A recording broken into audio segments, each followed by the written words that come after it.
हरे कृष्णा। तो भगवत गीता के 7वें अध्याय में आपका स्वागत है, जिसका नाम है ज्ञान विज्ञान योग।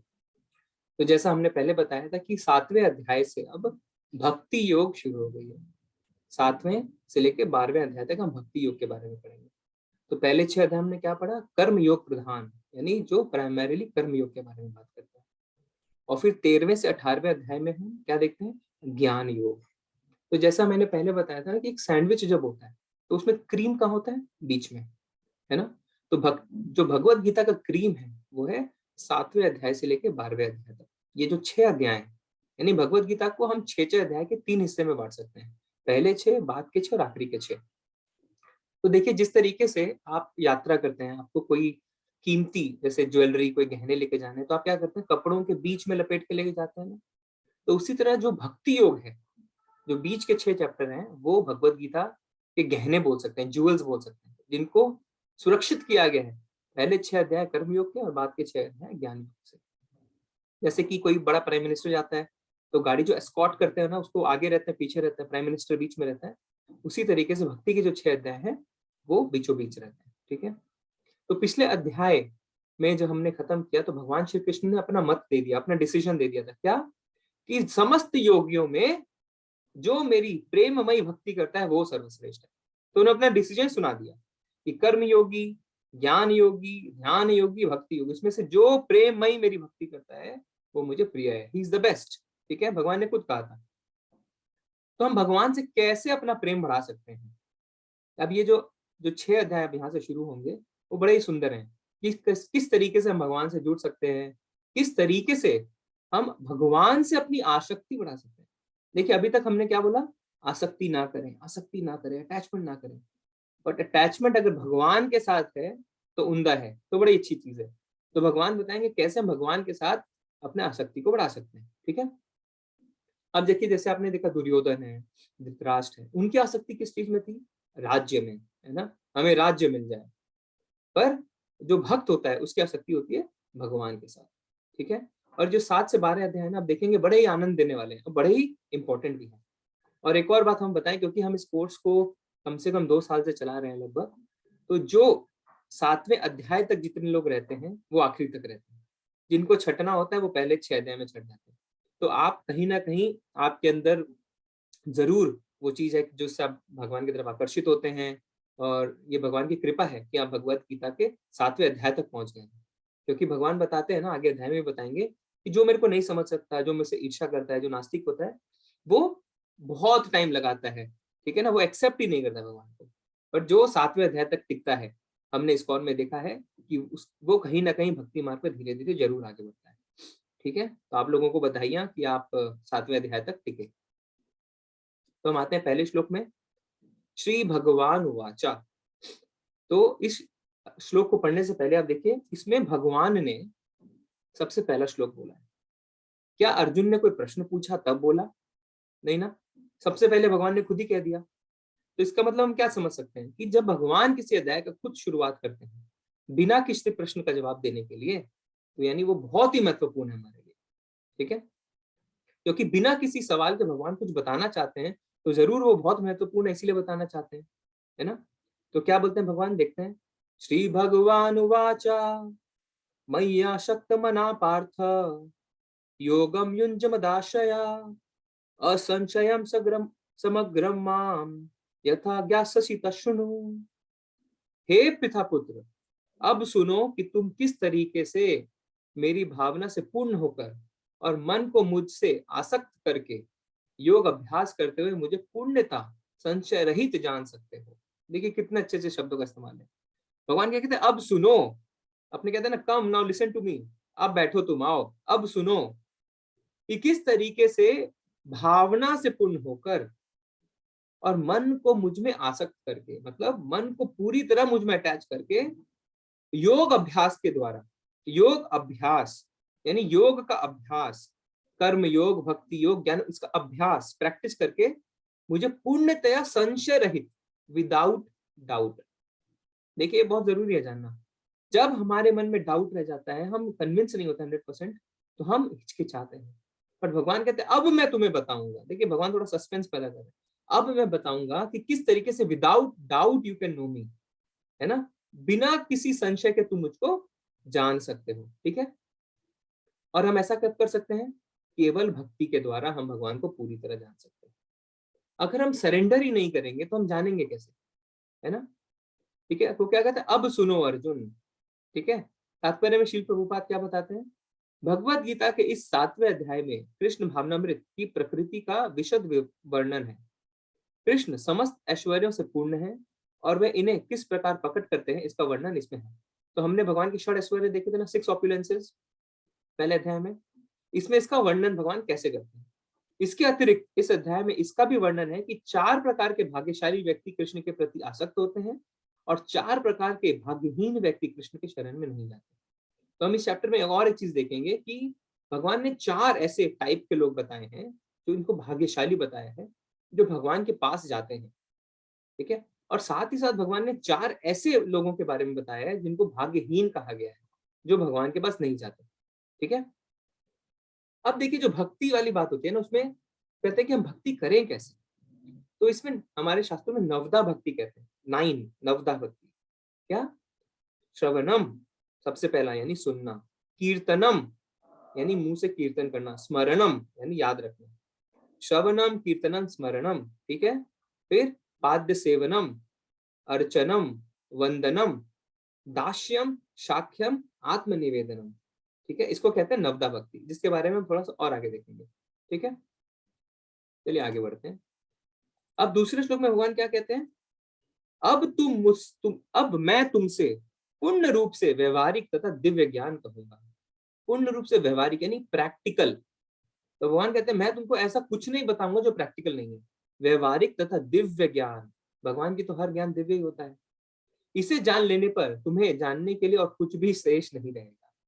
अब जस्ट इमेजिन, आप सोचिए, भगवान साक्षात आपके आगे खड़े हों और आपको ये बोले कि अब जो मैं तुमसे कहने जा रहा हूं उसको कहने के बाद और कुछ भी जानना शेष नहीं रहेगा, कुछ भी बचेगा नहीं, नथिंग विल बी लेफ्ट। तो भगवान इस तरीके से, अब देखिए, अर्जुन को बता रहे हैं कि अब जो बताने जा रहा हूं उसको जानने के बाद कुछ भी शेष नहीं रहेगा, कंप्लीट नॉलेज, पूर्ण।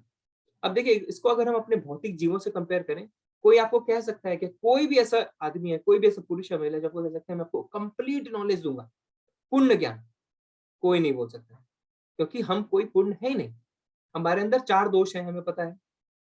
पर भगवान जो है वो कहते हैं मैं तुम्हें पूर्ण ज्ञान दूंगा। क्यों? क्योंकि भगवान पूर्ण है, कंप्लीट। ईशोपनिषद में एक इन्वोकेशन मंत्र आता है, क्या? पूर्णमिदा पूर्णमिदम पूर्णात् पूर्णमुच्यते पूर्णास्य पूर्णमादाय पूर्णमेवावशिष्यते। आपने बहुत जनों ने सुना होगा, पूर्ण पूर्ण पूर्ण पूर्ण। भगवान का हर कुछ पूर्ण है, कंप्लीट है, उसके बियॉन्ड कुछ नहीं है, ठीक है ना। तो भगवान जो नॉलेज देंगे वो तो पूर्ण नहीं देंगे, आधा अधूरा तो देंगे नहीं, ठीक है। पर हमारे अंदर क्या है? 4 कमियां हमने बताया था। किसी को याद है कि हमारे अंदर क्या 4 कमियां हैं? हैंड रेस करके बताइए या चैट में लिख सकते हैं। हमारे अंदर ऐसी क्या 4 कमियां हैं जिससे हम पूर्ण ज्ञान प्राप्त नहीं कर पाते? किसी को अगर याद हो तो बताइए, हमने पहले डिस्कस किया था ना, चैट में भी लिख सकते हैं कि हमारे अंदर ऐसे कौन से 4 डेफिशिएंसीज हैं। सुबोज्योति प्रभु ने, भय, चिंता, माया, क्रोध। अच्छा, और बताइए किसी को पता हो तो। हो, अच्छा मैं बताता हूँ। अगर आपको याद हो तो मैंने क्या बताया था, ईशोपनिषद से बताया था ना आपको कि हमारे अंदर 4 क्या डेफिशिएंसीज होती हैं। पहला, चीटिंग टेंडेंसी, यानी हम दूसरों को धोखा देना चाहते हैं, ठीक है ना। हमने क्या एग्जांपल दिया था ना कि हमको कुछ पता भी ना हो पर हम क्या बोलते हैं, हाँ हाँ हाँ मुझे सब पता है, मुझे सब पता है। हमारे अंदर एक चीटिंग टेंडेंसी होती है। दूसरा, हमारी इंद्रियां अपूर्ण है, कंप्लीट नहीं है। इसके लिए क्या एग्जांपल दिया था? हाँ, वृंदा प्रभु इल्यूजन कह रहे हैं जी, इल्यूजन भी है, उसमें भी आऊंगा। अपूर्ण इंद्रियां, इसके लिए क्या एग्जांपल दिया था? जैसे चमगादड़ जो आवाज करते हैं, हम सुन नहीं पाते, है ना। अब हम जब देखते हैं कि पानी के अंदर अगर किसी स्टिक को घुसाया जाए तो स्टिक टेढ़ी लगती है, पर वो सच में टेढ़ी है क्या? तो हमारी इंद्रियां जो है वो अपूर्ण है। फिर क्या है, जैसा प्रभु जी ने बताया, माया में पड़ जाते हैं, इल्यूजन, ठीक है। और चौथा क्या है, हम गलती करते हैं। तो ये हमारी जो 4 टेंडेंसी है ना गलती करने की, उससे हम पूर्ण ज्ञान कभी ना दे सकते हैं ना ले सकते हैं। ठीक है, इसलिए भगवान बताते हैं कि अब मैं तुमसे बताऊंगा ये ज्ञान जिसको जानने के बाद कुछ शेष नहीं रह जाएगा। ठीक है, आगे बढ़ते हैं। अब तीसरे श्लोक में क्या कहते हैं भगवान? मनुष्याणाम सहस्रेषु कश्चित् यति सिद्धये यत्तामपि सिद्धानाम कश्चिन्मां व्यति तत्वतः। कई हजार मनुष्यों में से कोई एक सिद्धि के लिए प्रयत्नशील होता है और इस तरह सिद्धि प्राप्त करने वालों में से विरला ही कोई मुझे वास्तव में जान पाता है। ठीक है, अब आप समझिए, देखिए यहाँ पे एक मैराथन का एग्जांपल है। जब किसी सिटी में, किसी शहर में मैराथन होता है तो क्या होता है? सपोज बैंगलोर में मैराथन, ठीक है, तो बैंगलोर में इतने, let's say it's open for youth, youth के लिए इतने यूथ हैं, है ना। अब उसमें से क्या कुछ ही रजिस्टर करते हैं, ठीक है, रजिस्टर सपोज किया 10,000 लोगों ने फॉर एग्जाम्पल। अब जिस दिन दौड़ है उस दिन कितने पहुंचते हैं? 6,000। फिर दौड़ने के बाद 1 किलोमीटर कितने जा पाते हैं? 3,000। आगे और कितने जा पाते हैं? 2,000। कंप्लीट कितने कर पाते हैं? 50, है ना। तो इसी तरह भगवान कहते हैं कि बहुत सारे लोग मुझे जानना चाहते हैं पर विरला ही कोई मुझे वास्तव में जान पाता है, कोई एक आधा ही मुझे असली में जान पाता है। ठीक है ना। तो फिर सब कहते हैं कि भक्ति इतनी अच्छी है तो सब क्यों नहीं कर लेते? हम सबसे कह रहे हैं भक्ति करो, भक्ति करो, भक्ति करो, तो भक्ति सब क्यों नहीं कर पाते? यही कारण है क्योंकि भगवान कहते हैं बढ़ते तो हैं सब आगे पर बीच में छिटक जाते हैं। ठीक है ना। अब जैसे आप व्हाट्सएप ग्रुप देखिए, हमारा है, हमारे हर ग्रुप में 200 लोग हैं, व्हाट्सएप ग्रुप में एक एक में। पर जब क्लास होती है तो कितने आते हैं? फिर जब 6 अध्याय निकल जाते हैं तो कितने आते हैं? जब पहले पहले दिन देखिए कितने लोग आते हैं, आज 7वें दिन कितने कम है। तो क्या है, जुड़ते सब हैं पर बीच बीच में छिटक जाते हैं। तो आप लोग इसीलिए बहुत ज्यादा भाग्यशाली हैं कि आप विरला हैं, उसमें से बहुत चुनिंदे हैं जो आप आगे बढ़ रहे हैं इस बात पे। ठीक है। हाँ, अब चौथे श्लोक में भगवान क्या कहते हैं?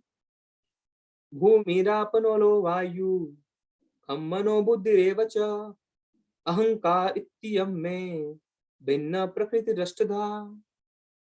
पृथ्वी जल अग्नि वायु आकाश मन बुद्धि तथा अहंकार, ये 8 प्रकार से विभक्त मेरी भिन्न प्रकृतियां हैं।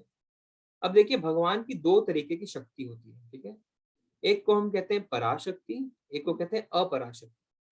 तो हम क्या बोलते हैं ना, हमारे बस के परे है, यानी परा मतलब बहुत एडवांस्ड। तो एक होती है पराशक्ति, ठीक है। दूसरा क्या? अपरा, यानी जो परा नहीं है। तो ये जो 8 यहाँ पे भगवान ने बताया ये कि अपराशक्ति, इसमें से 5 तो हमें ठीक से पता है क्या? पृथ्वी जल अग्नि वायु आकाश, ये क्या है? 5 महाभूत, 5 एलिमेंट्स ऑफ नेचर। उसके आगे 3 और होते हैं, मन बुद्धि अहंकार। मन और बुद्धि हम समझते हैं, अहंकार भी इसमें आते हैं। तो ये जो 8 तत्व हैं ये हो गए भगवान के अपराशक्ति, इंफीरियर शक्ति। ठीक है, इंफीरियर नॉलेज। क्यों इंफीरियर है? क्योंकि ये सब भौतिक है।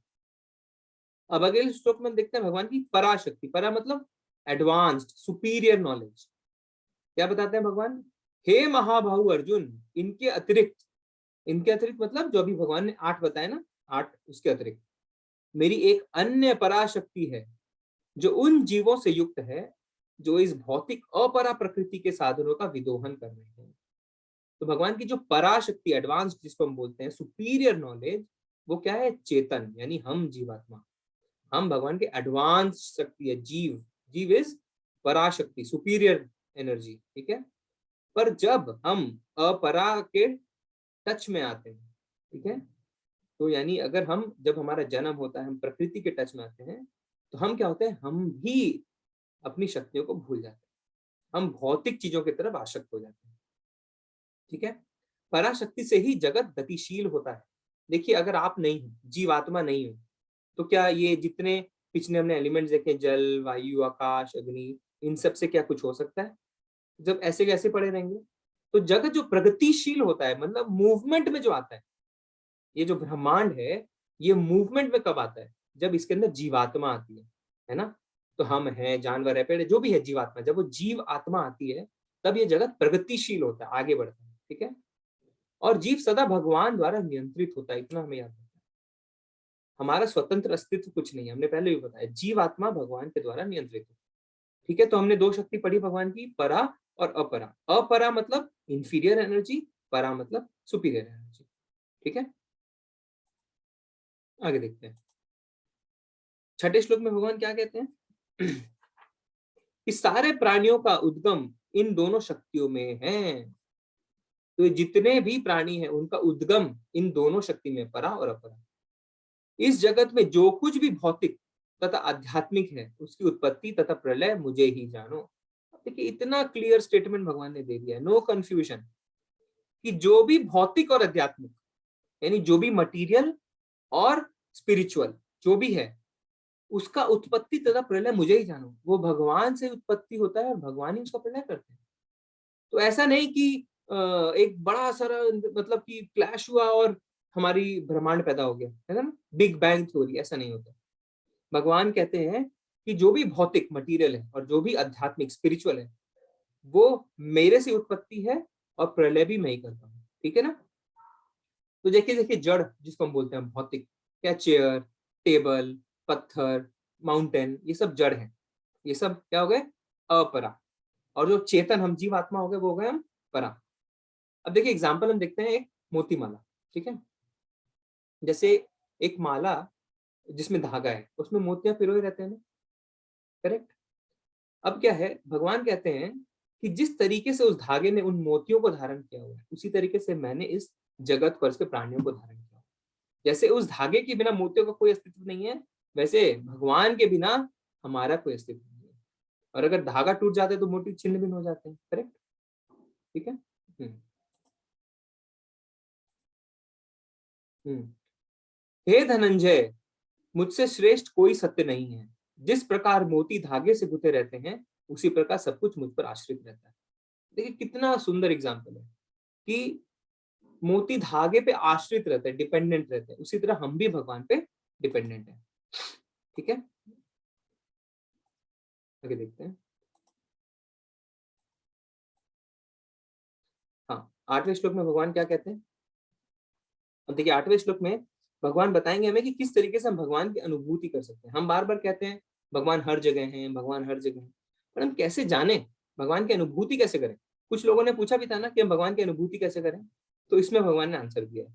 क्या बताते हैं भगवान, रसो हम अप से कौन्तेया प्रभास्मि शशि सूर्ययो प्रणव सर्ववेदेषु शब्दखे पुरुषम नृषु। हे कुंती पुत्र, मैं जल का स्वाद हूँ, सूर्य तथा चंद्रमा का प्रकाश हूँ, वैदिक मंत्रों में ओंकार हूँ, आकाश में ध्वनि हूँ तथा मनुष्य में सामर्थ्य हूँ। अब आप समझिए भगवान क्या कह रहे हैं, मैं जल का स्वाद हूँ। अब जल को देखिए, आप बोलेंगे जल का कोई स्वाद होता है क्या। आप मैराथन में दौड़ के आके बैठ गए, ठीक है, मैं आपको बोलूं ले दूध पी ले, आप पियेंगे क्या, बोलेंगे पानी चाहिए मेरे को, पानी। जब पानी की प्यास लगती है तो वो पानी से ही बुझती है, सही है कि नहीं। बाकी जितने पेय पदार्थ हैं, जितने लिक्विड हैं, आप सबको रिप्लेस कर सकते हैं, पर आप पानी को रिप्लेस कर सकते हैं क्या। पानी के बिना चल सकता है क्या, बाकी चीजों के बिना चल सकता है, पानी के बिना कभी नहीं चल सकता, है ना। तो जो पानी का स्वाद है वो एक प्यासे से पूछो कि पानी में कितना स्वाद है ना। तो भगवान कहते हैं मैं पानी में जल का स्वाद हूँ। फिर क्या कहते हैं, सूर्य और चंद्रमा का प्रकाश हूँ। तो देखिए सूर्य और चंद्रमा की स्पेशलिटी क्या है, प्रकाश। अब चंद्रमा के प्रकाश से आपको पता हो तो जो वनस्पति होते हैं ना, जो वेजिटेशन, उसमें रस भी उससे आता है, फलों में रस भी सूर्य से, चंद्रमा से आता है। ठीक है, और ये तो साइंटिफिकली प्रूवन भी है। वैदिक मंत्रों में ओंकार हूं। अब हमारे वेदों में जितने मंत्र हैं उसमें ओम जरूर होता है, ओम से शुरुआत होता है, उसके बिना कोई मंत्र नहीं होते। आकाश में ध्वनि हूँ, ठीक है, और मनुष्य में सामर्थ्य। मनुष्य में सबसे यूनिक चीज क्या है, हमारी कैपेबिलिटी, हमारा सामर्थ्य। तो भगवान बताना चाहते हैं कुछ भी हो, ये एग्जाम्पल्स भगवान इसलिए देते हैं कि कोई भी ऐसी चीज हो, कुछ भी हो, उसमें जो भी सर्वश्रेष्ठ है वो मैं हूं। तो हम क्या समझते हैं कि भगवान को इस तरीके से हम समझ सकते हैं कि जब हम पानी पिए तो हमें भगवान की याद आए, जब हम सूर्य और चंद्रमा को देखें हमें भगवान की याद आए। ठीक है, हम जब किसी मनुष्य को देखें कि वो बहुत सामर्थ्यशील है, कितना कुछ कर रहा है, तो हमें भगवान की याद आए। ठीक है ना। तो इससे अब देखिए कि अब कोई भी मटेरियल चीज है, कोई साइंस का स्टूडेंट है क्या यहाँ पे, हैंड रेस करें। साइंस का स्टूडेंट अगर कोई है तो अपना हैंड रेस करें। ईशा माता जी, माता जी एक बार आपको अनम्यूट करते हैं। हरे कृष्णा माता जी। हरे कृष्णा। हाँ, तो माता जी साइंस क्या बोलता है कि कोई भी मटेरियल चीज का बेसिक एलिमेंट क्या होता है, बेसिक एलिमेंट का मतलब मुझे समझ में नहीं आया। मतलब किस चीज से बनती है वो चीज, एकदम माइन्यूट एलिमेंट जाके क्या होता है? वो अणु परमाणु जो होता है। हाँ हाँ, तो इलेक्ट्रॉन प्रोटॉन बोलते हैं ना, हाँ इलेक्ट्रॉन हाँ प्रोटॉन हाँ, न्यूट्रॉन। राइट राइट अब राइट। माता जी आप देखिए, हर चीज के अंदर इलेक्ट्रॉन प्रोटॉन न्यूट्रॉन है, हाँ तो फिर हर चीज अलग क्यों है? नेचर सबका अलग क्यों है? कैरेक्टरिस्टिक सबका अलग क्यों है? ठीक है ना, इस पॉइंट को मेरे को बताना। ठीक है माता जी, धन्यवाद, मैं आपको म्यूट करता हूँ। हरे कृष्णा। हरे कृष्ण। तो देखिए माता जी ने क्या बताया, साइंस के स्टूडेंट हैं, कि हर चीज के अंदर इलेक्ट्रॉन प्रोटॉन न्यूट्रॉन है। अगर हर चीज के अंदर ये है तो हर चीज का नेचर अलग क्यों है? ठीक है, समझ रहे हैं? क्योंकि भगवान के कारण। भगवान कहते हैं मैं जल का स्वाद हूं, तो हर चीज का जो कैरेक्टरिस्टिक अलग हुआ है वो भगवान के कारण है। आपको समझ में आ रहा है? ठीक है। ठीक है, हम आगे बढ़ते हैं। अब देखिए इस टेबल में पहले राइट कॉलम को पढ़ेंगे फिर लेफ्ट कॉलम को पढ़ेंगे। ठीक है, तो पहले क्या होता है? पानी का स्वाद हूं, चांद सूरज की रोशनी हूं, वैदिक मंत्रों में ओमकार हूं, इथर में ध्वनि हूं, आदमी का योग्यता हूं, पृथ्वी में सुगंध। पृथ्वी में सुगंध, जब बारिश होती है तो पृथ्वी की सुगंध कितनी अच्छी लगती है ना हम लोगों को। कहते हैं ना कि गांव की तरफ जाएंगे बहुत अच्छी सुगंध आती है हमें, तो पृथ्वी के सुगंध। आग की तपस। देखिए आग के दो मेन कैरेक्टरिस्टिक्स हैं, एक तपस और एक रोशनी, है ना। तो कहते हैं आग की तपस हूं, जो जिंदा है उसकी जिंदगी हूं, सभी तपस्वियों की तपस्या हूं, सभी अस्तित्व की मूल बीज हूं, बुद्धिमान की बुद्धि, सभी शक्तिशाली पुरुष के कौशल हूं। ठीक है, उसके बाद शक्तिमान की शक्ति हूं, है ना, इत्यादि। तो यानी कहने का मतलब ये है कि जो भी कुछ है उसमें जो भी सर्वश्रेष्ठ है वो भगवान कहते हैं वो मैं हूं। ठीक है, आगे बढ़े। इसको बोलते हैं भगवान की विभूतियां। रोहन प्रभु भी बता रहे हैं एटॉम, इलेक्ट्रॉनिक कॉन्फ़िगरेशन। अनुश्री माता जी ने भी बताया एटम, सही। मधुसूदन प्रभु जी ने भी बताया सेल। विक्रांत प्रभु ने एटम, एकदम सही प्रभु जी। हरे कृष्ण, आगे बढ़ते हैं। ठीक है, अब हम आते हैं 12वें श्लोक में। 12वें श्लोक में भगवान क्या कहते हैं कि तुम जान लो कि मेरी शक्ति द्वारा सारे गुण प्रकट होते हैं, चाहे वह सतोगुण हो, रजोगुण हो या तमोगुण हो। एक बार से, एक प्रकार से मैं सब कुछ हूं, किंतु मैं स्वतंत्र हूं। मैं प्रकृति के गुणों के अधीन नहीं हूं, अपितु वो मेरे अधीन है। ये बहुत इंपॉर्टेंट पॉइंट है। अब जो प्रकृति है, जो नेचर हम इसको बोलते हैं, उसके तीन गुण हमने बताया। क्या? सतोगुण यानी मोड ऑफ गुडनेस, तमो रजोगुण मोड ऑफ पैशन, एंड तमोगुण यानी mode of ignorance. Shri Krishna क्या कहते हैं कि ये सारे गुण जो हैं वो मेरे द्वारा ही प्रकट होते हैं। ठीक है, पर मैं इनसे ऊपर हूं, मैं इनसे नियंत्रित नहीं हूं। तो हम बोल सकते हैं कि माया जो है, भगवान उनके नियंत्रक हैं, भगवान माया से कंट्रोल नहीं। तो आप एक सवाल पूछते हैं कि अगर आपको माया से छुटकारा पाना है, ठीक है, तो आपको सिर्फ भगवान की शरण में ही जाने को हम क्यों कहते हैं, किसी और की शरण में जाने को क्यों नहीं कहते? हैंड रेस कर सकते हैं, चैट में बता सकते हैं। अरनीश प्रभु बताना चाहते हैं, बताइए प्रभु। अरनीश प्रभु जी बताइए, अनम्यूट करिए ना। देखिए आपकी स्क्रीन पे ऑप्शन आएगा अनम्यूट का। देखो अजय शर्मा प्रभु आप बताइए। हरे कृष्ण प्रभु जी। बताइए। प्रभु जी, क्योंकि माया जो है वो कृष्ण भगवान के अधीन है, उनके अलावा किस और कोई नहीं है जिसके अधीन माया है। वेरी गुड प्रभु जी, बहुत बहुत धन्यवाद, आपने सही बताया। तो बहुत लोग चैट में भी बता रहे हैं, ईशा माता जी ने भी सही बताया है। कार्तिक के प्रभु बता रहे हैं उनकी शरण में जाने से माया का प्रभाव नहीं होता। वृंदा प्रभु कह रहे हैं माया भगवान के दास है। ठीक है, बिल्कुल सही, आपने सही बताया। कि देखिए क्या होता है, एग्जाम्पल से समझते हैं। पहले भी मैंने एग्जाम्पल दिया है कि अगर आप, कोई है ना, कोई आदमी कुत्ते को लेके घूम रहा है और वो कुत्ता आपके पीछे पीछे आपको परेशान कर रहा है, तो आप कुत्ते को क्या बोलेंगे? चल हट चल हट, वो हटेगा क्या? नहीं हटेगा ना। पर एक बार आप उसके मालिक को बोलेंगे तो उसको खींच लेगा और वो हट भी जाएगा, है ना। हाँ कि ना? इसी तरीके से अगर आप माया से डायरेक्ट युद्ध करने उतर जाएंगे ना, तो आप कभी नहीं कर पाएंगे। माया बहुत शक्तिशाली है, बहुत शक्तिशाली है। तो इसीलिए हम क्या करते हैं, हम भगवान के पास जाते हैं, माया जिनकी दासी है। सिंपल एकदम। है ना। तो हम भगवान के पास अगर जाएंगे तो भगवान क्या बोलते हैं कि जो मेरे शरणागति होता है तो उसको माया छू भी नहीं पाती फिर, क्योंकि वो माया को बोलते हैं कि ये मेरा भक्त है, इसको मत छुओ। ठीक है। अब जैसे मकड़ी का एग्जाम्पल देखते हैं, मकड़ी जब अपना जाला बनाती है तो कभी खुद उसमें फंसती है क्या? नहीं फंसती है ना, वो खुद उसमें आराम से जाती है, आराम से आती है, और लास्ट में उसको निगल भी लेती है। इसी तरह भगवान जो है वो माया शक्ति को कंट्रोल भी करते हैं, उसको हटा भी सकते हैं। ठीक है। अब देखिए एक और चीज यहाँ पे है जो आपको समझनी है। भगवान क्या कहते हैं कि 3 गुणों सतो रजो तथा तमो के द्वारा मोहग्रस्त यह सारा संसार मुझ गुणातीत तथा अविनाशी को नहीं जानता। देखिए इसमें 2 पॉइंट है। भगवान क्या कहते हैं, सतो रजो तमो के द्वारा मोहग्रस्त। अभी तमो यानी आलसी और ड्रग्स लेने वाला, दारू पीने वाला, वो तो मोहग्रस्त है, हम समझ रहे हैं। रजो जो बहुत मेहनत कर रहा है, खाली फंसा हुआ है कि अपने उसमें एक दिन रात मेहनत कर रहा है, दौड़ रहा है, पैसे कमा रहा है, सब कुछ कर रहा है, वो भी मोहग्रस्त है। पर जो सतोगुणी है, दान धर्म कर रहा है, सब कुछ कर रहा है, अच्छा है, वो मोहग्रस्त है। हम पहले बताया था ना कि वो भी मोहग्रस्त है। अच्छे काम करने वाला भी फंसता है जन्म मृत्यु के चक्कर में। तो देखिए भगवान ने यहाँ पे खुद ही बता दिया कि जो सतोगुण होता है ना वो भी मोहग्रस्त है। देखिए बहुत इंपॉर्टेंट पॉइंट है, क्योंकि जनरली हम लोगों को क्या लगता है कि अगर हम अच्छा काम कर रहे हैं, हम दान पुण्य कर रहे हैं, धर्म, तो हम अच्छे हैं। भगवान कहते हैं कर्म करो, भगवान की पूजा करने से सब कुछ नहीं होगा। तो भगवान यहाँ पे क्या कह रहे हैं कि मोड ऑफ गुडनेस, सतोगुण भी मोह में फंस जाता है, क्योंकि अच्छाई भी एडिक्शन है ना। फिर उसके बाद देखिए एक बहुत बड़ा दानी है ना, उसको कहीं अगर कोई कुछ बोल देता है ना, अरे ये तो कुछ नहीं करता, कितना अहंकार आ जाता है उसके अंदर में तुरंत, और वो अपने पुण्यों के कारण भी फंस जाता है।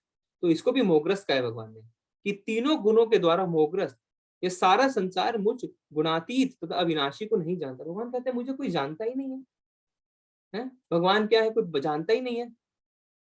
ठीक है। तो यानी सतों से भी मोहग्रस्त होते हैं हमें, ये इंपॉर्टेंट पॉइंट है। आगे चलते हैं।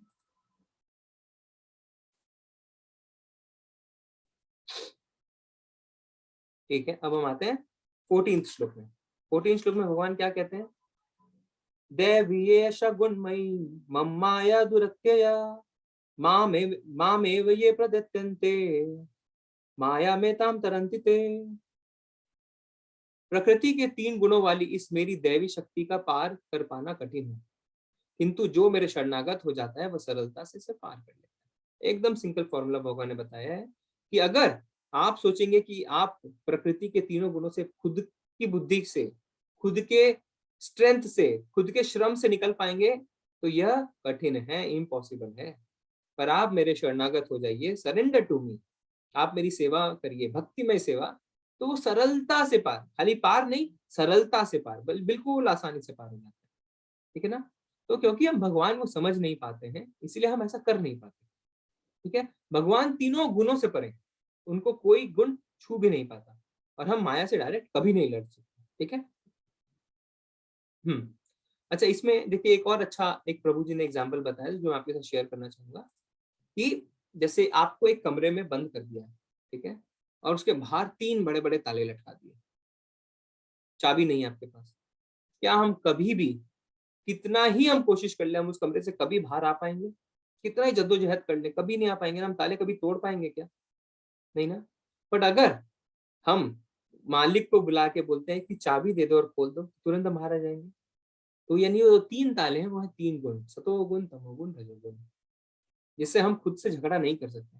पर अगर हम भगवान श्री कृष्ण की शरण में जाते हैं तो हम उनसे पासवर्ड, उनसे चाबी ले सकते हैं, और तुरंत हमारा गेट खुल जाएगा। ठीक है ना। समझ में आया आपको? क्योंकि देखिए क्या है कि जो खुद डूबा हुआ है ना, वो दूसरे डूबते हुए को कभी बचा नहीं सकता। जैसे आप डूब रहे हैं, दूसरा भी डूब रहा है, तो आप बोलेंगे क्या मेरे को बचा? वो बोलेगा अरे मैं खुद डूब रहा हूँ। ठीक है ना। कौन बचा सकता है? जो बाहर है। तो हम तो सारे ही लोग तीनों गुणों में फंसे हैं। अगर हम सारे ही लोग तीनों गुणों में फंसे हैं तो हमें बचाएगा कौन? वही ना जो इन तीनों गुणों से ऊपर है। और वो कौन है? एकमात्र भगवान श्री कृष्ण। ठीक है। ठीक है, फिर हम 15 श्लोक में आते हैं। ना माम दुष्कृतिनो मूढ़ा प्रपद्यन्ते नरात्मा मय्यया पृथग्ज्ञाना आसुरं भावमाश्रिता। जो निपट मूर्ख है, जो मनुष्य में अधम है, जिनका ज्ञान माया द्वारा हर लिया गया है, तथा जो असुरों की नास्तिक प्रकृति को धारण करने वाले हैं, ऐसे दुष्ट मेरी शरण ग्रहण नहीं करते। अब इस श्लोक में और इसके बाद वाले श्लोक में हम क्या देखेंगे, ठीक है, कि कौन से ऐसे 4 लोग हैं जो भगवान की शरण में नहीं आते, और जो कौन से ऐसे 4 लोग हैं जो भगवान की शरण में आते हैं। ठीक है, आप बहुत ध्यान से देखिए, क्योंकि आप आइडेंटिफाई कर पाएंगे खुद को। ये ऐसा 4 कैटेगरी भगवान ने बताया है कि पूरे विश्व में, हर लोक में कोई भी प्राणी अपने आप को एक नए कैटेगरी में डाल ही लेगा। ठीक है, हमारे भगवान के क्लासिफिकेशन ऐसे नहीं होते हैं अदर्स। भगवान अदर्स नहीं बोलते हैं। ठीक है, भगवान बताते हैं ये 4 हैं, इन चारों में तुम पढ़ोगे ही पढ़ोगे। 5th नहीं होता है एंड अदर्स। ठीक है, और हम देख रहे हैं कि सब अदर्स में आ रहे हैं, ऐसा नहीं है। तो सबसे पहले श्लोक में भगवान ने क्या बताया है कि ऐसे 4 जो मेरी शरण में नहीं आते, ठीक है, उनको भगवान ने बताया दुर्भाग्यशाली, उनका भाग्य ही नहीं है। ठीक है ना। देखिए यहाँ पे क्या वर्ड है, दुष्कृतिनो। दुष्कृतिनो मतलब बहुत दुर्भाग्य है उनका कि वो मेरे पास नहीं आते। तो पहला कौन है, मूढ़ा। मूढ़ा मतलब निपट मूर्ख। अब मूर्ख कौन होता है, इसके लिए हम प्रभुपाद जी के तात्पर्यों से पढ़ते हैं। प्रभुपाद जी क्या बताते हैं, मूर्ख मतलब जो दिन रात गधे की तरह काम करता रहता है। ठीक है, गधा क्या करता है, दिन रात काम करता है, डरता रहता है कि मेरा मालिक मुझे मारे नहीं, और अंत में क्या मिलता है उसको, कुछ चने, है ना। वो चने खा के बहुत खुश, फिर अगले दिन लग जाता है, दिन रात गधे की तरह मेहनत करता रहता है। ठीक है, तो ऐसे जो लोग होते हैं उनको प्रभुपाद जी ने बताया क्या, उनको निपट मूर्ख कहते हैं, क्योंकि वो अपने लिए सिर्फ काम करते हैं, वो भगवान के लिए काम नहीं करते।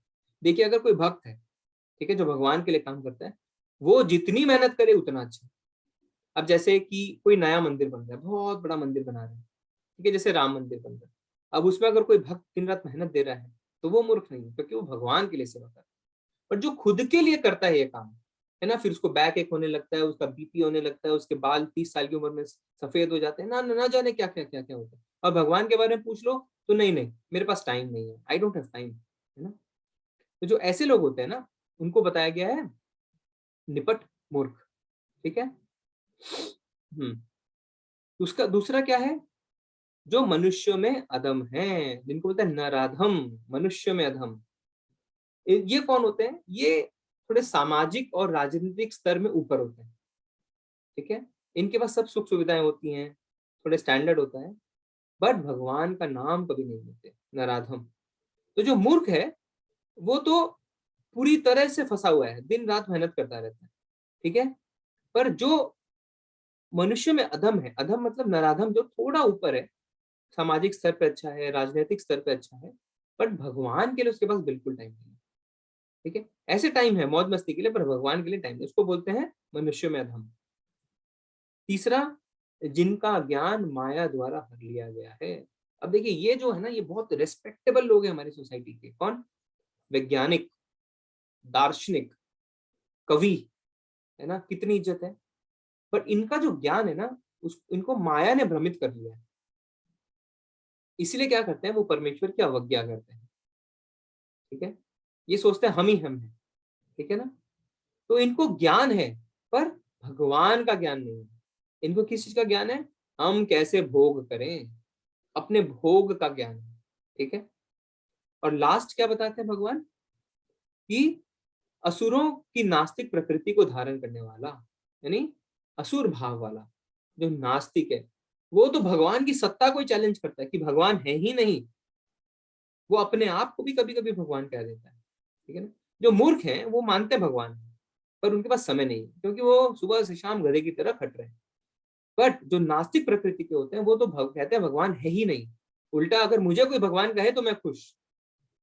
तो इस तरीके के 4 लोग हैं जो भगवान की शरण में नहीं आते, और भगवान ने उनको क्या कहा है, दुर्भाग्यशाली। ठीक है, अगला देखते हैं। अभी श्लोक में भगवान क्या बताएंगे, कि ऐसे 4 लोग जो मेरे पास आते हैं।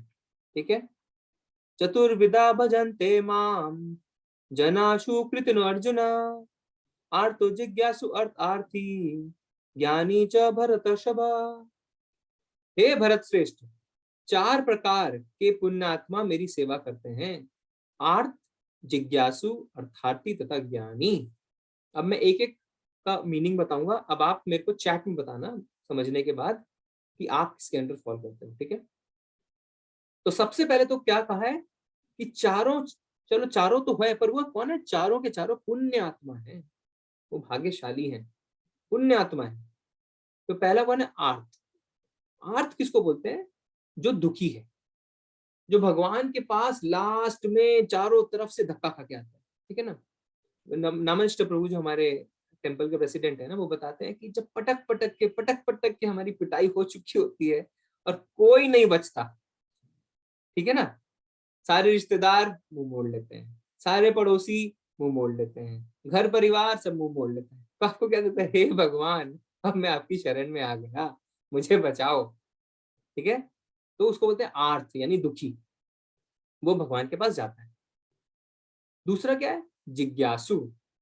जिज्ञासु को मतलब थोड़ी जिज्ञासा होती कि मैं थोड़ा जानूं भगवान के बारे में। अरे यार, इतने फिरंग, इतने अंग्रेज हरि नाम का संकीर्तन में डांस कर रहे हैं उछल उछल के, बात क्या है? ये हो क्या रहा है? इस्कॉन में इतना अच्छा प्रसाद मिलता कैसे है? ये भगवत गीता का कोर्स क्यों कर रहे हैं सब? लिखा क्या है देखो तो, जिज्ञासा, ठीक है, उसको बोलते हैं जिज्ञासु। फिर अर्थार्थी। अर्थार्थी का मतलब होता है जिसको अर्थ चाहिए। अर्थ मतलब भौतिक चीजें, पैसा चाहिए, मान चाहिए, सम्मान चाहिए, यश कीर्ति ऐश्वर्य चाहिए, तो वो आता है भगवान के पास कि ये भगवान मुझे दे दे। और लास्ट में ज्ञानी। ज्ञानी कौन होता है? जिसको प्रारंभ से ही, शुरू से ही पता है कि भगवान जो है वो परम परमेश्वर है, ठीक है, वो हमारे परम पिता हैं, इसीलिए किसी चीज के लिए नहीं जाता। वो यह जानता है कि भगवान के पास तो मुझे जाना ही है, भक्ति तो करनी है, क्योंकि यही हमारे जीवन का उद्देश्य है, ठीक है। तो इसमें क्या लिखा है? इस लोगों की चार श्रेणियां हैं। जो पीड़ित हैं, वे जो धन की आवश्यकता नहीं, अर्थार्थी। वे जिन्हें जिज्ञासा है, और वह जिन्हें परम सत्य का ज्ञान है। ये सारे लोग विभिन्न परिस्थितियों में परमेश्वर की भक्ति करते रहते हैं। शुद्ध भक्ति निष्काम होती है। निष्काम और सकाम का आपको अर्थ बताया था, फिर से बताता हूँ। सकाम यानी फल की इच्छा, निष्काम यानी भगवान के लिए करना, बिना फल की इच्छा के करना, और उसमें किसी लाभ की आकांक्षा नहीं करते, ठीक है। अब आप लोग बताइए मेरे को, आप लोग कौन सी कैटेगरी में हैं? माता जी बताएं कि परफेक्ट लास्ट वन, ठीक है, पर आप बताइए किसमें?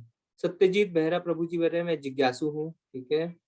श्रीतमा माता जी जिज्ञासु, श्रवण प्रभु जी जिज्ञासु, और बताइए। आर्थ, जिज्ञासु, अर्थार्थी तथा ज्ञानी। जिज्ञासु रुद्र प्रभु जी। ईशा माता जी बोल रहे हैं ज्ञानी है रीता माता जी, रोहन प्रभु जी भी जिज्ञासु हैं, शुभ ज्योति, सब जिज्ञासु हैं यहाँ पे, बहुत अच्छा, अच्छी बात है, आप सब जिज्ञासु हैं। तो हाँ, कोई आर्थ ज्ञानी, अच्छा, ईशा माता जी से हम बात करेंगे। देखिए श्रवण प्रभु जी थोड़ा अच्छा बता रहे हैं, बोल रहे अर्थार्थी भी हूँ, मुझे थोड़ा बहुत चाहिए। नेहा माता जी बोल रहे हैं ठीक है आर्थ, ठीक है, नहीं बहुत अच्छा माता जी। तो इसमें, हाँ ठीक है, बहुत सुंदर। तो इसमें हमने चार कैटेगरी के लोग, अब ऐसा कोई है जिसको लगता है कि इस चार कैटेगरी के बाहर हूं मैं बाहर हूं इन चारों कैटेगरी से, कोई ऐसा है तो अदर्स, अदर्स में कोई है क्या? नहीं है ना। तो भगवान, देखिए भगवान की जो कैटेगराइजेशन है वो कंप्लीट है ना, कोई अदर्स नहीं है, ठीक है। कोई बात करना चाहता है तो हैंड रेस करिए, अच्छा टॉपिक है ये, अगर किसी को इसमें कुछ डाउट है या किसी को कुछ बताना है। अजय शर्मा प्रभु जी, आप कुछ बताना चाहते हैं क्या? हरे कृष्णा। श्रावण प्रभु जी ने यस लिखा है, शायद उनको कुछ बात करनी है। उनको अनम्यूट करिए माता जी, अगर वो बात करना चाहते हैं। श्रवण यादव प्रभु जी, हरे कृष्णा प्रभु जी, अनम्यूट का ऑप्शन आएगा आपके, देखिए बताइए। जय श्री राम प्रभु जी। हरे कृष्णा, बताइए प्रभु। इसमें मुझे जिज्ञासु बनना है, मुझे हर चीज का चाहत रहता है कि मैं इसे सीखूं, अच्छा से समझूं, इसका विस्तार मुझे अच्छा हो। इसके लिए हम लोग धर्म के लिए एक अपने, हम झारखंड से हैं जी और प्रभु।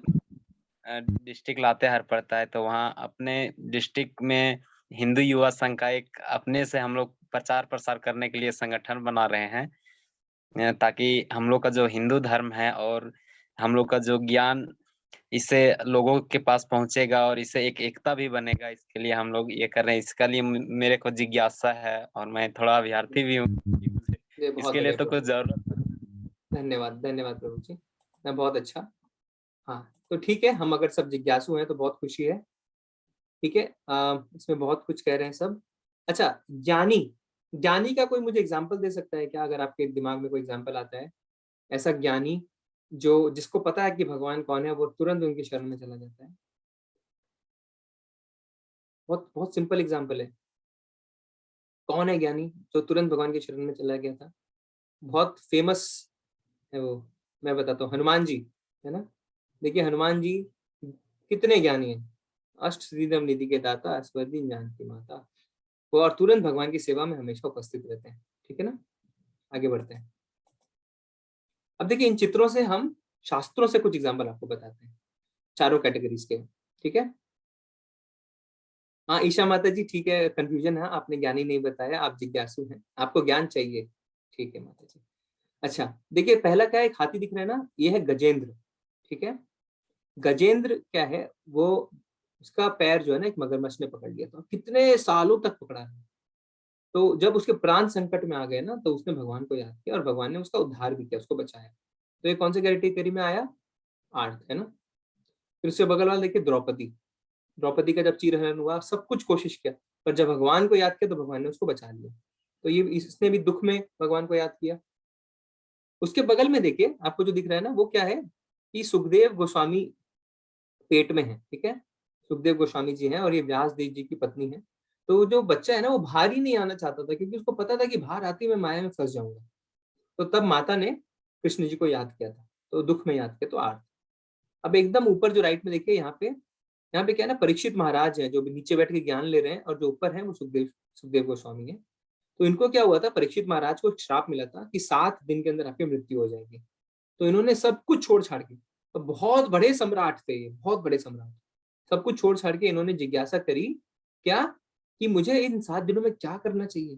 तो इनको क्या बोला गया, भगवान के बारे में श्रवण करिए। तो 7 दिन 7 रात बिना सोए इनको यहाँ पे सुखदेव गोस्वामी जी ने भागवतम का प्रवचन दिया था। ठीक है, परीक्षित महाराज को। तो ये जिज्ञासु हुए। अब नीचे देखिए लेफ्ट में जो छोटा सा बच्चा है ना, वो ध्रुव महाराज है। जो हम ध्रुव ध्रुव लोग जानते हैं ना, जो ध्रुव लोक के बारे में बोलते हैं, ये पूरा लोक उनको भगवान ने दे दिया था। तो हुआ क्या था कि वो अपने भगवान की, अपने पिताजी की गोदी में बैठना चाहते थे। पर उनकी सौतेली माँ ने कहा कि तुम्हें अगर अपने पिता की गोद में बैठना है तो तुम्हें मेरे कोख से जन्म लेना पड़ेगा। तो वो बहुत दुखी हुए, तो वो अपनी माँ के पास गए अपनी। तो माँ ने कहा कि अब तो खाली कृष्ण ही तुम्हारी मदद कर सकते हैं, भगवान। बोले भगवान कहाँ मिलेंगे? बोले जंगल में। माँ ने ऐसे ही कह दिया। और ध्रुव जी जो है, ध्रुव महाराज, वो सही में निकल गए जंगल कि मैं भगवान की तपस्या करूंगा। ठीक है, तो फिर क्या हुआ कि इन्होंने यहाँ पे नारद मुनि ने बताया कि आप छोटे हैं, आप चले जाइए वापस। तो उन्होंने बोला नहीं, भगवान कैसे मिलेंगे मुझे बताइए। तो उन्होंने बताया। अब क्या हुआ, 6 महीने में इतनी घोर तपस्या करी ध्रुव महाराज ने 5-6 साल की उम्र में, कि भगवान विष्णु साक्षात प्रकट हो गए। देखिए भगवान विष्णु खड़े हैं ना। तो जब भगवान प्रकट हुए और उनके सिर पे उन्होंने अपना शंख लगाया, तो ध्रुव महाराज कहने लगे, हे भगवान, मैंने तो कांच के टुकड़ों के लिए ये तपस्या करी। मतलब मुझे क्या चाहिए था, मुझे राज्य चाहिए था, अपने पिताजी से बड़ा राज्य। पर अब क्योंकि मुझे आपके दर्शन हो गए, मुझे कुछ नहीं चाहिए। ठीक है, तो इन्होंने क्यों करी थी, जो भगवान के लिए, भगवान के पास क्यों गए थे? अर्थार्थी। इनको क्या चाहिए था? राज्य चाहिए था। पर जब इनका मन इतना शुद्ध हो गया, ये उन्होंने कहा कि मैं तो कांच के टुकड़ों के लिए कर रहा था। पर भगवान क्या किए, भगवान देखा कि इनका मन बहुत शुद्ध हो चुका है, भगवान ने इनको सब कुछ दिया। एक लोक दे दिया, मतलब एक प्लेनेट दे दिया, ध्रुव लोक जिसको हम बोलते हैं, पूरा का पूरा प्लेनेट है उनका। ठीक है, ध्रुव महाराज वही रहते हैं। उसके बगल वाले देखिए सुग्रीव है ना, सुग्रीव भी अर्थार्थी में आता है। उसको क्या चाहिए था? अपना राज्य वापस चाहिए था। अपनी पत्नी जो बलि ले गया था ना, उसको, इसलिए उन्होंने राम जी के साथ संधि करी थी। तो अर्थार्थी। लास्ट का देखिए नीचे जो जंगल सा दिख रहा है, जिसमें बहुत ऋषि मुनि बैठे हैं, ये नैमिषारण्य है। तो इसमें क्या हुआ था, इसमें भी भागवतम का जो प्रवचन है, उन्होंने सूत गोस्वामी जो ऊपर बैठे हैं, उन्होंने बाकी शौनक आदि ऋषियों को दिया था। ठीक है, तो ये क्या हो गया? ज्ञानी, क्योंकि ये ऑलरेडी सब ज्ञानी है। इनको भगवान के शरण में जाना था, इनको भगवान के बारे में श्रवण करना था। ठीक है, तो ये चारों कैटेगरीज हमें शास्त्रों के हिसाब से पता चलता है। आगे बढ़ते हैं, तो 17वें श्लोक में आते हैं। तेषां ज्ञाने नित्युक्त एक भक्तिर्विशिष्यते प्रियो हि ज्ञानिनो अत्यर्थम अहम स च मम प्रिय। इनमें से जो परम ज्ञानी है और शुद्ध भक्ति में लगा रहता है वह सर्वश्रेष्ठ है, क्योंकि मैं उसे अत्यंत प्रिय हूं और मुझे प्रिय है। अब भगवान कहते हैं कि ऐसे तो चारों ही भाग्यशाली हैं, पर इनमें से एक मुझे सबसे अच्छा लगता है, बहुत प्रिय है मुझे। कौन? कोई बता सकता है कौन? अच्छा मैं बताता हूँ कौन, फिर आप बताइएगा क्यों। वो कहते हैं ज्ञानी जो भक्ति में लगा है, ठीक है। वो कहते हैं मुझे सबसे सर्वश्रेष्ठ सबसे प्रिय कौन है? ज्ञानी जो भक्ति में लगा है। अब आप बताइए कि भगवान ने ज्ञानी को ही क्यों कहा कि वो मुझे सबसे ज्यादा प्रिय है? क्या कारण हो सकता है? चारों में से आर्थ, अर्थार्थी, जिज्ञासु और ज्ञानी में से भगवान ज्ञानी को ही क्यों कह रहे हैं कि वो मुझे मेरा फेवरेट है, वो मुझे सबसे ज्यादा प्रिय है? क्यों? क्योंकि ज्ञानी भगवान का सेवा करता है बिना मतलब से है। प्रियंका शाह माता जी, हरी बोल माता जी। निस्वार्थ सेवा, सत्यजीत प्रभु भी बोल रहे हैं, बिना फल के आशा के। श्रीतामा माता जी कह रहे हैं, विक्रांत प्रभु कह रहे हैं माया से दूर रहता है, ज्ञानी को मालूम है भगवान के बारे में। ठीक है, ठीक है। तो इसका आंसर यही है क्योंकि ज्ञानी किसी चीज की इच्छा से नहीं जाता है भगवान के पास, है ना। आर्थ क्यों जाता है? भगवान मेरा दुख दूर कर दो। अर्थार्थी, भगवान मुझे पैसे दे दो। जिज्ञासु, मेरी जिज्ञासा शांत कर दो। ज्ञानी, क्योंकि भगवान आप परमपिता हैं, इसलिए मैं आपकी शरण में हूं। तो बिना किसी स्वार्थ के जाता है। पर इसका मतलब ये नहीं कि बाकी तीन खराब है, क्योंकि भगवान ने तो चारों को ही भाग्यशाली कहा है। और प्रभुपाद जी अपने तात्पर्य में बताते हैं कि जो बाकी तीन हैं, जब वो भगवान के पास आते हैं तो शुद्ध भक्तों से मिलकर वो भी शुद्ध हो जाते हैं, ठीक है। तो जब आप भक्ति में लगते हैं ना, तो आप पहुंचते क्यों है कि मुझे जिज्ञासा शांत करनी। पर धीरे धीरे जब शुद्ध भक्तों की संगत मिलती है तो आप खुद भी शुद्ध हो जाते हैं। ठीक है ना, ठीक है। तो इसमें भगवान ने बताया कि कौन मेरा फेवरेट है? ज्ञानी और जो शुद्ध भक्ति में लगा रहता है। ठीक है, आगे बढ़ते हैं।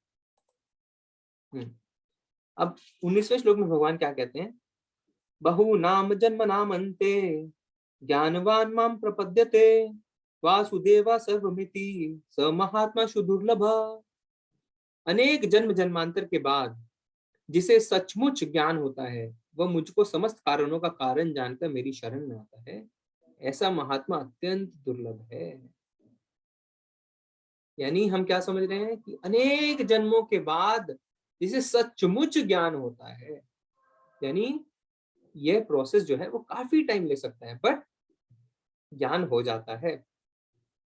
फिर वो क्या करता है? जो ज्ञानी है वो भगवान को समस्त कारणों का कारण मानता है, और ऐसा अत्यंत दुर्लभ है। भगवान कहते हैं कि ऐसा जो महात्मा है वो बहुत दुर्लभ है। बट हमें क्या करना चाहिए? देखिए, हमें ABCD आप याद रखिए। ए, एसोसिएशन यानी भक्तों का संग। बी यानी बुक्स, तो हमें बुक्स पढ़नी चाहिए, यानी जैसे भगवत गीता, भागवतम। प्रभुपाद जी की आप वो भी पढ़ सकते हैं, जीवनी पढ़ सकते हैं, उससे आपको अच्छा लगेगा पढ़ के, उन्होंने कितना संघर्ष किया। ठीक है। सी, चैंटिंग। ठीक है, आप बताएं जरा कौन कौन कर रहा है एक एक माला? चैंटिंग किसने करी? हरे कृष्ण कृष्ण कृष्ण हरे हरे, हरे राम राम राम हरे हरे। एक माला किसने शुरू करी है? रुद्र प्रभु जी, ईशा माता जी, नेहा माता जी, अजय प्रभु जी। बस 4 लोगों ने। ठीक है, कोई बात नहीं, आप लोग भी शुरू करिए। ठीक है, सी है चैंटिंग, और डी क्या है? डाइट। डाइट यानी भगवान को भोग लगा के प्रसाद खाना। ABCD, एसोसिएशन, बुक्स, चैंटिंग और डाइट। ठीक है ना। और प्रसाद की जो महत्ता थी वो मैंने बताया था ना कोई एग्जाम्पल से। किसी को वो एग्जाम्पल याद है क्या? हैंड रेज करिए। कोई बताना चाहता है कि प्रसाद यानी भगवान सच में भोग लगाते हैं, इसके लिए क्या एग्जाम्पल दिया था मैंने? अनुश्री माता जी बताइए आप। अनुश्री माता जी बताइए।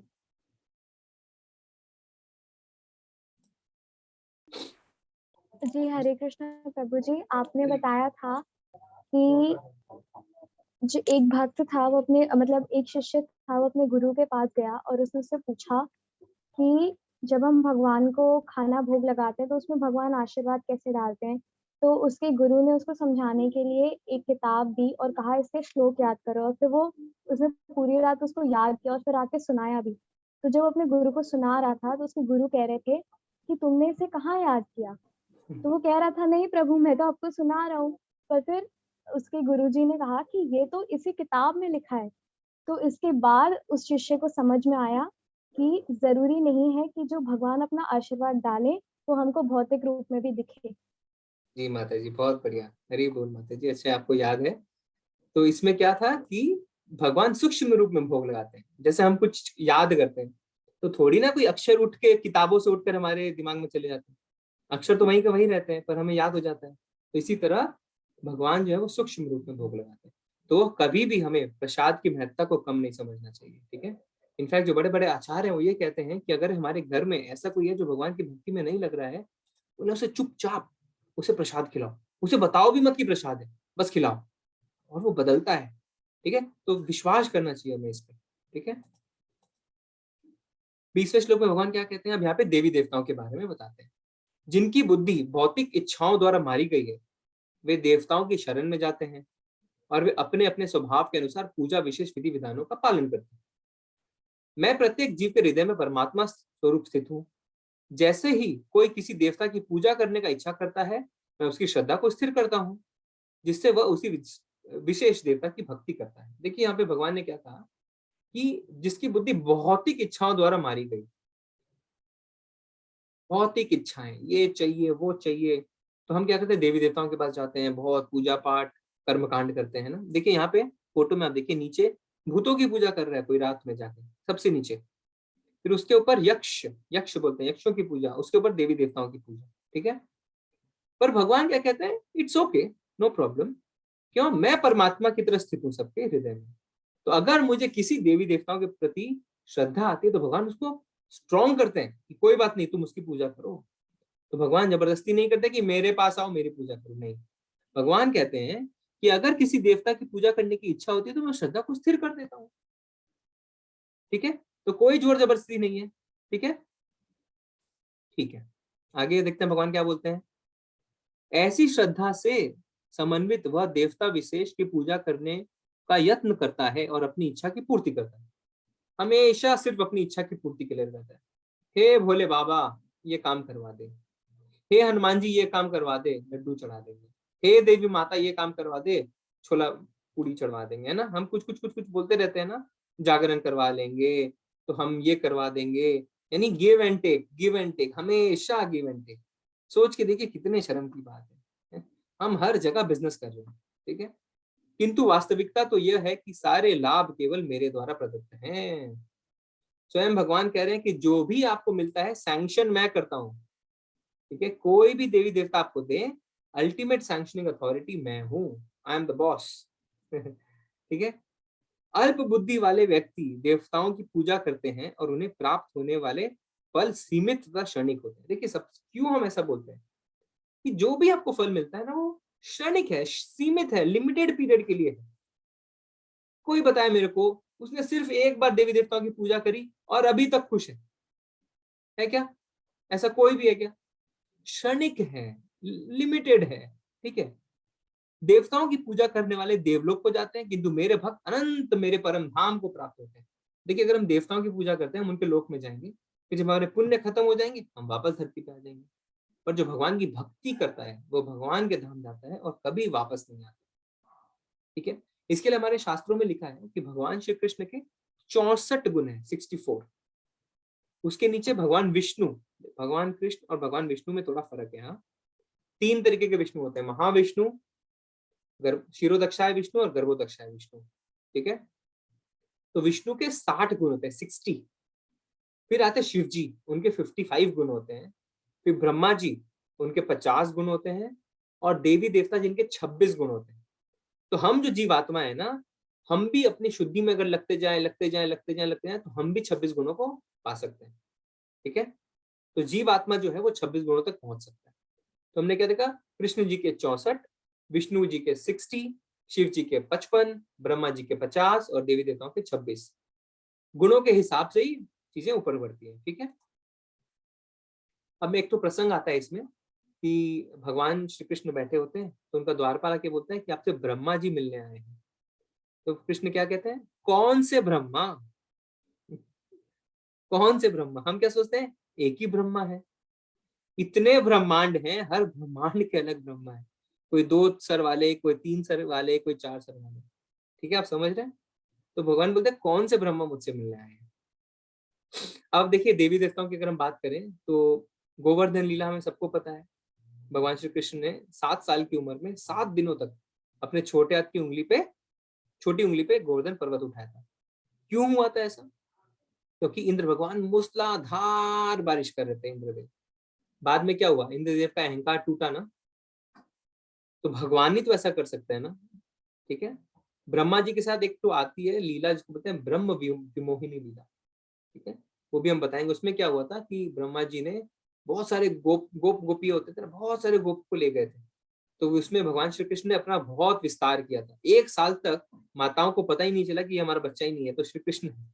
ठीक है, तो इस तरीके से हमें शिव जी का भी हम बताते हैं ना, भस्मासुर का। तो हमने बताया था कि किस तरीके से भस्मासुर ने वरदान ले लिया और शिव जी को ही भस्म करने चल दिया।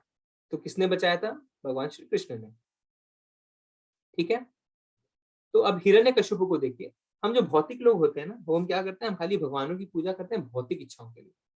तो हिरण्यकश्यप जो राजा था, बहुत कड़ी तपस्या करी। कहते हैं कि शरीर को दीमक खा गए थे उसके, इतनी तपस्या करी थी। फिर जब ब्रह्मा जी प्रकट हुए ना, तो क्या बोला उन्होंने? मुझे अमर बना दो। ब्रह्मा जी हंसने लग गए, बोले मैं खुद अमर नहीं हूं, मेरी जिंदगी 100 साल की है और तुम मुझे बोलते हो अमर। बोलो मैं ऐसा नहीं कर सकता। तो बोले पर मैं प्रकट हुआ, बताओ क्या चाहिए।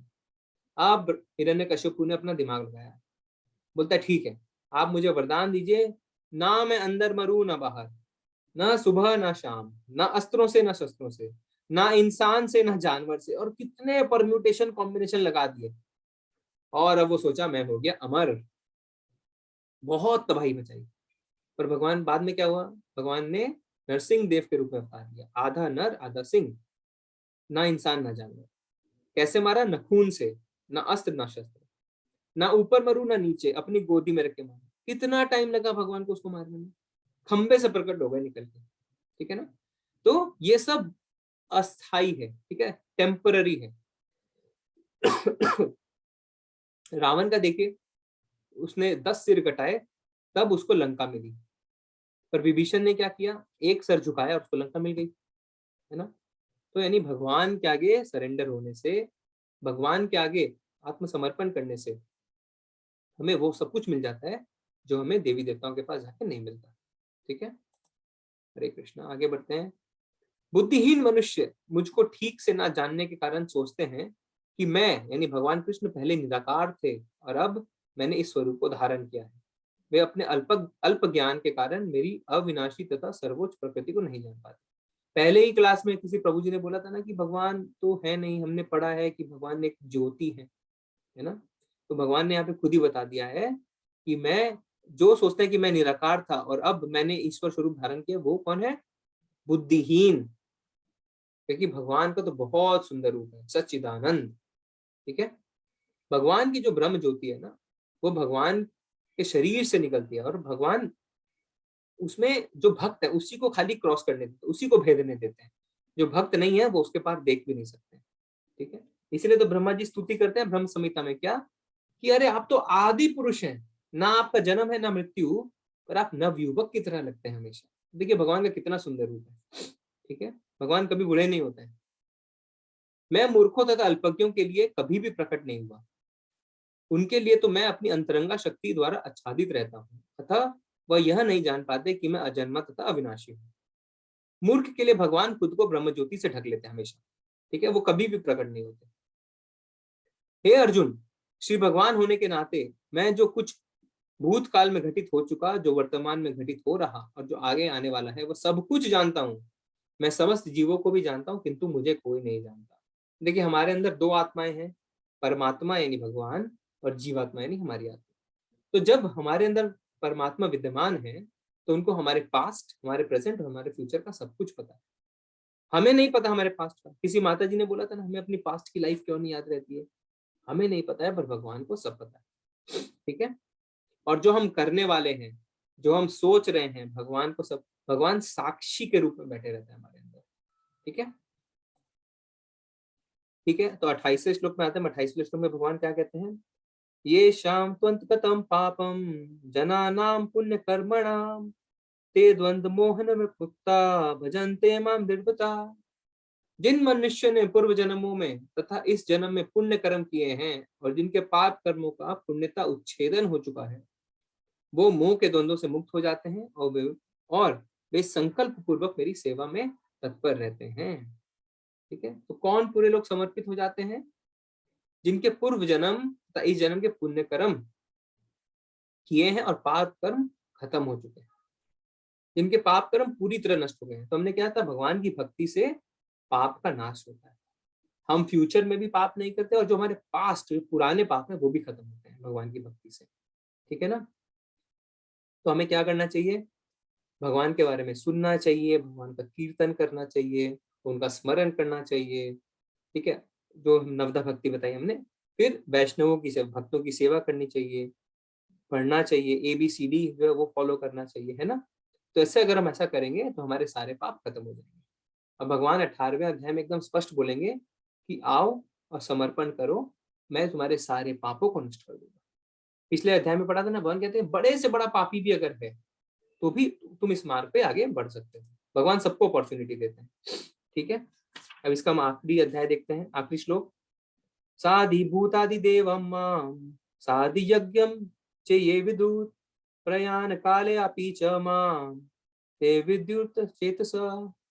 जो मुझ परमेश्वर को मेरी पूर्ण चेतना में रहकर मुझे जगत का, देवताओं का तथा समस्त यज्ञ विधियों का नियामक जानते हैं, वे अपनी मृत्यु के समय भी मुझ भगवान को जान और समझ सकते हैं। अब ये बहुत इंपॉर्टेंट है क्योंकि अगले अध्याय में भगवान यह बताएंगे कि किस तरीके से मृत्यु के टाइम जब हम भगवान को अगर याद करते हैं तो हम भगवत धाम पहुंचते हैं। तो इसका भगवान ने थोड़ा सा हिंट दे दिया है कि जो पूरी लाइफ प्रैक्टिस करता है और जो मृत्यु के समय मुझको याद करता है तो वो मेरे धाम जाता है। तो अगला अध्याय बहुत इंपॉर्टेंट है क्योंकि जिस तरीके से आर्ट ऑफ लिविंग होती है ना, उसी तरीके से आर्ट ऑफ डाइंग भी होती है। और अगर हम मरते मरते भगवान का स्मरण कर लें तो हम मुक्त हो जाते हैं। ठीक है, तो आप ये ना समझें कि ठीक है तो मैं क्लास छोड़ के जाता हूँ सोने, मरते टाइम भगवान को याद कर लूंगा, ऐसा नहीं होता है। ये आपने एग्जाम में भी देखा है ना, क्या बोलते हैं, जो खून में है हम वही लिख पाते हैं, इतना प्रेशर है एग्जाम में। तो अगर जो पूरी लाइफ हमने प्रैक्टिस करी है तभी हमें भगवान मृत्यु के टाइम याद आते हैं, क्योंकि मृत्यु के टाइम पे बहुत दर्द होता है। शास्त्र में लिखा है कि बहुत दर्द होता है, बहुत दुख रहता है। तो जब तक हम पूरी तरह दृढ़ता के साथ भगवान की भक्ति नहीं करते हैं, भगवान को याद ही नहीं कर सकते। ठीक है, यहाँ पे प्रभुपाद जी के कुछ शब्द हैं। यह 7वां अध्याय विशेष रूप से बताता है कि कोई किस प्रकार से पूर्णता कृष्ण भावना भावित हो सकता है। कृष्ण भावना का शुभारंभ ऐसे व्यक्तियों के सानिध्य से होता है जो कृष्ण भावना भावित हो। ठीक है, एसोसिएशन। ऐसा सानिध्य आध्यात्मिक होता है और इससे मनुष्य प्रत्यक्ष भगवान के संसर्ग में आता है और भगवत कृपा से वह कृष्ण को भगवान समझ सकता है। साथ ही वह जीव के वास्तविक स्वरूप को समझ सकता है और यह समझ सकता है कि किस प्रकार कृष्ण को भुलाने से वह प्रकृति के नियमों द्वारा बद्ध हो जाता है। जैसे हम भगवान को भूलते हैं, माया हमें जकड़ लेती है। वह यह भी समझ सकता है कि यह मनुष्य जीवन कृष्ण भावनावित को पुनः प्राप्त करने के लिए मिला है, अतः इसका सदुपयोग परमेश्वर की अहेतु की कृपा प्राप्त करने के लिए करना चाहिए। ठीक है, तो इससे हमारा अध्याय खत्म होता है। हरे कृष्णा। अब आपके कुछ सवाल है तो आप पूछ सकते हैं।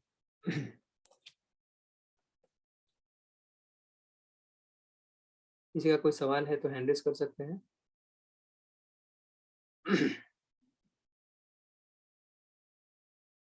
चैट में पढ़ लेता हूँ इतने।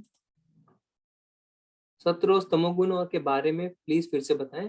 सतोगुण को बोलते हैं मोड ऑफ गुडनेस, यानी जब हम दान धर्म करते हैं और हम सोचते हैं हम अच्छे काम कर रहे हैं। ठीक है, फिर उसके बाद होता है रजोगुण। रजोगुण वाला बहुत मेहनत करता है, बहुत पैसे कमाता है, फिर सिर्फ अपने लिए करता है फल की इच्छा से। और तमोगुणी, उसको पता ही नहीं है क्या हो रहा है, सोता रहता है, दारू पीता रहता है, ड्रग्स लेता रहता है। ठीक है ना प्रभु जी, ये 3 गुण होते हैं। वृंदा माता जी का प्रश्न है, 3 विष्णु जी के बारे में बताएं। अच्छा, थोड़ा संक्षेप में बताते हैं। तो भगवान श्री कृष्ण पहले अपना विस्तार करते हैं, इसको बोलते हैं महाविष्णु।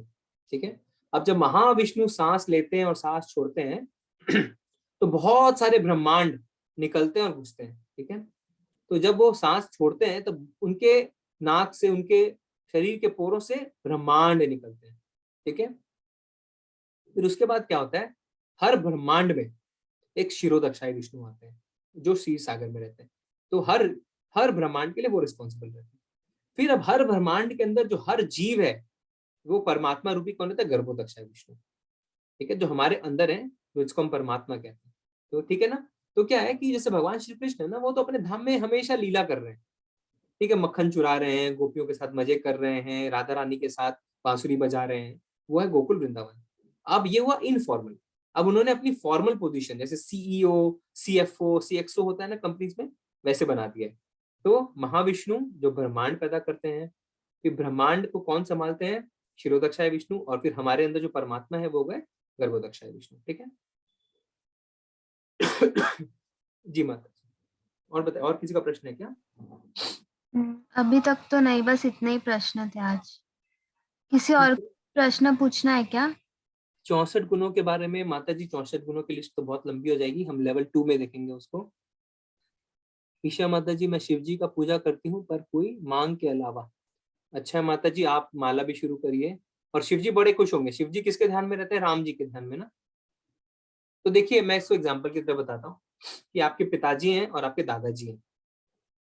तो अगर आप पिताजी को बहुत अच्छी तरह रिस्पेक्ट करते हैं पर दादाजी से आप रिस्पेक्ट नहीं करते, तो पिताजी कभी खुश हो सकते हैं क्या? नहीं। पर उल्टा है, अगर आप दादाजी को खुश रखते हैं तो पिताजी अपने आप खुश है ना। तो इस तरीके से समझ सकते हैं। ठीक है, और किसी का कुछ चैट में जी, है? विक्रांत प्रभु जी का प्रश्न है। मैं जब भी मंदिर जाता हूँ सोचता हूँ भगवान से ये मांग लूं वो मांग लूं, लेकिन अंदर से आवाज आती है भगवान आपको जो सही लगे मेरे लिए वो ही दो, क्या ये सही है? हाँ प्रभु जी, देखिए हमें तो मांगना भी नहीं आता। हिरण्यकशिपु ने इतना दिमाग लगाया, क्या मांगा? मर गया ना लास्ट में। तो हमें हमेशा मांगना है तो भगवान की भक्ति मांगनी चाहिए। देखिए, भक्त बनने से डरना नहीं चाहिए। क्यों?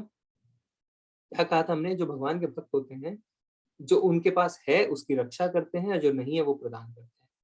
अब ध्रुव महाराज ने क्या बोला? मुझे कुछ नहीं चाहिए भगवान, मैं तो कांच के टुकड़े खोज रहा था। भगवान ने उनको एक लोक दे दिया, एक प्लैनेट दे दिया। सोच के देखिए, है ना। तो मांगना नहीं चाहिए। ठीक है ना, क्योंकि मांगने से गड़बड़ी हो जाती है। आप देखिए, एक एग्जाम्पल बताता हूँ। एक स्त्री को पुत्र नहीं हो रहा था, बहुत तपस्या करी, बहुत मांगा, तो भगवान ने पुत्र दिया, बहुत खुश। अब बुढ़ापे में जब पुत्र की ज्यादा दरकार थी तो पुत्र ने घर से ही निकाल दिया। तो भगवान ने कहीं सोच रखा था ना कि इसके लिए पुत्र ना हो वही सही है, पर उसने जबरदस्ती करी और अपना बुढ़ापा खराब कर लिया। ठीक है ना। हरे कृष्णा। हरे कृष्ण प्रभु जी। सत्यजीत माता जी का और एक प्रश्न है। श्री कृष्ण 64 गुण और विष्णु जी के 60, ये कैसे? क्या कृष्ण विष्णु जी के अवतार नहीं है? नहीं, कृष्ण है, विष्णु जी जो है वो कृष्ण के विस्तार है। ठीक है, उल्टा नहीं है। कृष्ण जी ने अपना विस्तार किया महाविष्णु के रूप में। ठीक है माता जी, हमने बताया ना कि कृष्ण जी के 64 गुण हैं, महाविष्णु के 60। ठीक है। कीर्ति माता जी का और एक प्रश्न है। माला जप हम किसी भी दिन से स्टार्ट कर सकते हैं और माला हाथ में होनी जरूरी है? किसी भी दिन शुरू कर सकते हैं माता जी, और माला हाथ में होना जरूरी है। तो मैं ये समझ रहा हूँ कि आप कह रहे हैं कि माला से ही करने की, माला से करना अच्छा रहता है। अगर आपको दिक्कत है तो आप उंगलियों पे भी गिन सकते हैं, पर माला करना सबसे अच्छा है माता जी, माला हाथ में लेके करना। तो सुबह ज्योति माता जी का प्रश्न है। जब तीर्थ स्थान में जाता हूँ तब परिवार का याद नहीं रहता है, ये कौन सी माया है? ये तो माया नहीं है ना। अच्छा ही, अगर आप भगवान में पूरी ध्यान लगा रहे हैं तो ये तो अच्छी चीज है ना प्रभु जी। ये तो अच्छी चीज है। अगर आप तीर्थ स्थान में, तो इसलिए कहते हैं ना कि हर स्थान का, हर जगह का भी एक अलग महत्व होता है। तो हमने क्या बताया था ना कि जैसे हम जहाँ जाते हैं हमारा मन वैसा हो जाता है, कि आप खेल कूद के लिए जाते हैं तो मन खेलने को करता है। इसी तरह जब आप तीर्थ स्थान में रहते हैं, मंदिर में रहते हैं, तो कीर्तन करने का मन करता है। तो इसीलिए जो है कि मन की संगति बहुत जरूरी है, इसीलिए भक्तों का संग बहुत जरूरी है। ठीक है ना। जी माता जी। बस प्रभु जी, इतने ही प्रश्न थे। ठीक है, और किसी का आज कोई हैंड रेज नहीं है ना? नहीं प्रभु जी, नहीं। ठीक है, मैं देख लेता हूँ एक बार।